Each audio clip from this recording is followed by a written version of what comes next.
Patalo fatul nei fo itula ai alo mai ol fa opoponga o aua tamua mai e pia. E siliel se lau matai o alii matamaitai o tamali i palota o le au fai tonu le itu malo vai maunga tolu. Na lato moli alo i atu i alo lato sui tau vā mol palota laititi o loma nei le itu malo e tau vā mai lalo. O le fu alvang fa upfai o le fa tua e le atua Samoa o tasi po le fas. Ya, afi maia matala mai ao ilo nganga fa alo pe ia un fai masui o nei ainga taria lo ia. Lo fi mai. Mato tualalo, mato fa lo mau ia lava la upusa ono sa. Ia lava la upusa ono sa i mele anava masan. Loto tele mai ono sa. Ta ia lalo pele a sa mani. Masa idi lalo malo. Ta pena ele tu o le tangata filia. Aua leo le matou tu lalo. Ia e te tonu lo walawina. Masauno aile fionga lau timu ia wele se va aile feilo inga matu stala ile so. Ile mota Samoa i vaitele. Nita au e una mol mawing fo i tato o tu stala. Ia ole e ona ele tinga mo matou tu malo. Ia le vai mamuto. Ia e kasi ko i tinga i nei fa tava. Mua katino e foi malifina ngano lo tanto malo e pe mo wina katino ni ta ia e lango ina le fenga malo a lo tu la ni o le tanto sua i le tua samo tas ia mai te foi le to fa mi foi fa to tang mi si tu malo mi si foi no futa kwa ia le fenga wen tu pu mai fa tu mo to sa wa yo oi malo sin nei fanau to fama luta ya leu fa ali nias leu mo mai nias ya ile ainga fa tu ile tu samotas tau ave tau valo la tu sui ila lo fu ai tatu fa na malo lo yeng ol bainga fa tu ile tu samotas Atai au le tap ni ai lestelanga mo sui fa tu ol palota ai ol moli mau sui o le fiuanga o le latou lea sui fatu na awai fatasia tu foi ile momolinga o sui tau va isi tamali o le tu malo e au fia ile fiunga tu Paula Teresa ve atawia fatasi puleiata sa fa moe foi tau va ile no foa peitai wa avitasi la latou langolango ile fiunga lautimu ia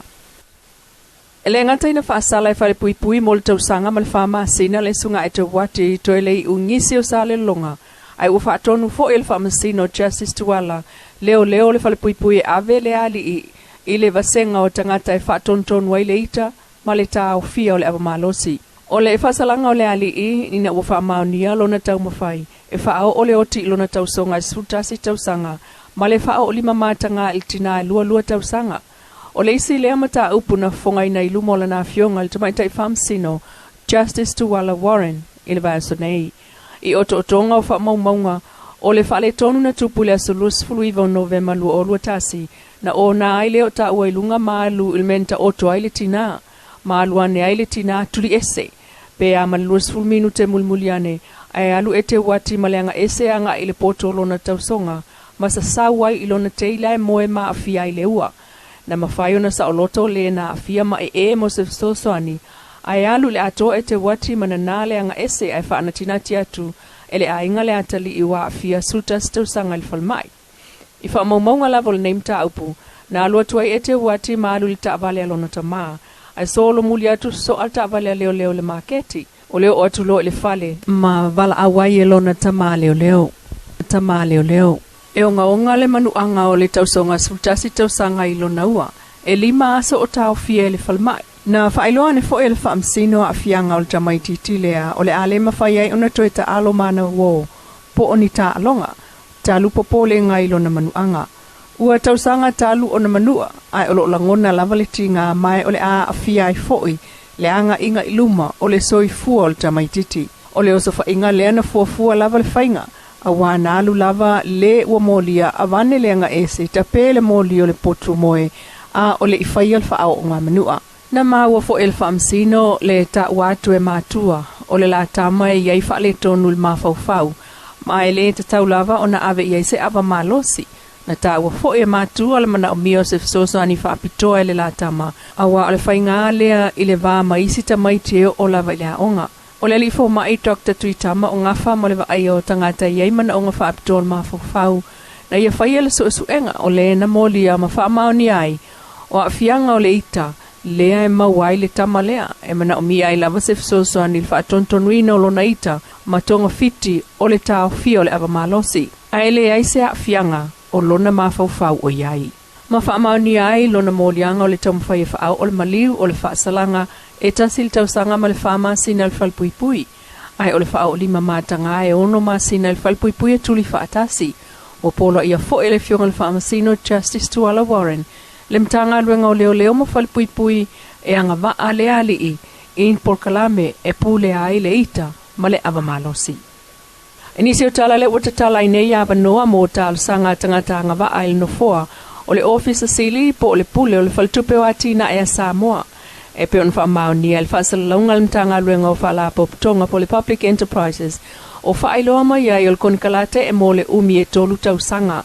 O le tofinga leo lo umia le fionga susana la ulwe ngafa ma le pule a ino ngā luenga whaatino le whaltupe. Le Development Bank ia wha amautinoa e wha au le au nanga e tusai mō tangata lautele. O le CEO fo'i na te tāpena ma wa ngā luenga uma lau o whaatonu le whaltupe ma ia longo le board i le whaatinonga o na tiuta mga luenga whai lalo o le DPS Act lua o tasi o le Public Bodies Act lua o tasi ma isi tula afono tal whiangai e au fiai ma le lipoti atu le kapeneta ma le palemene o Samoa. Ato ai ma le una i o le whainga mautu ma ia inga o le whaltupe o ala e whaatino ai o le pulea o le whaltupe ia manino le whaatinonga o ngā luenga. Pe on lipotia ia o ke topo le tausanga taluai tupe pa o le whaltupe o atina e nau atu le sifulu iwa tesimal tolu fitu miliona e au fia e mali tolu tesimal tolu iwa miliona tupe pa uol tu sanga wha tupe lua olu tasi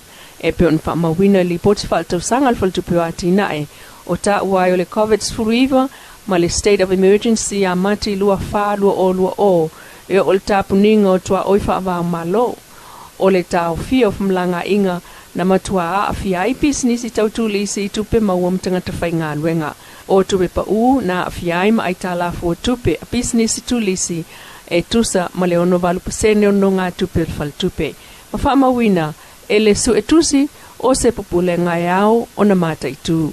O tamua na mai Samoa le nei fo i tu las, wha o poponga le aswa tai au ai manuia taulumanga o le nei fo i aso.